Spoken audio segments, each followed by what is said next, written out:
Cylinder పై 50 రూపాయలు పెంచిందన్నారు. ముఖ్యమంత్రిగా కేంద్రంలో యూపీఏ ప్రభుత్వం అప్పుడు కుకింగ్ గ్యాస్ 50 రూపాయలు పెరిగింది. కేంద్ర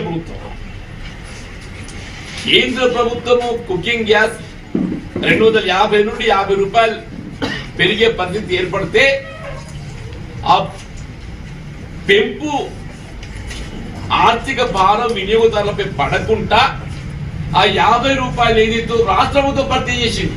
అన్నది there was no such a program at all.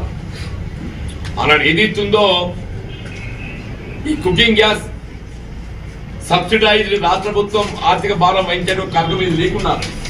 కానీ కేంద్ర ప్రభుత్వం ఏదైతుందో 50 రూపాయలు పెంపు చేయడం జరిగిందో యూపీఏ ప్రభుత్వం అన్నాడు ఆ భారం వినియోగదారులపై పడకుండా ఆడబిడ్డలపై పడకుండా రాజశేఖర రెడ్డి గారు ప్రత్యేకంగా ఆ 50 రూపాయలు సిలిండర్ పెంపు ధరనేది ఎత్తుందో రాష్ట్ర ప్రభుత్వం భరించి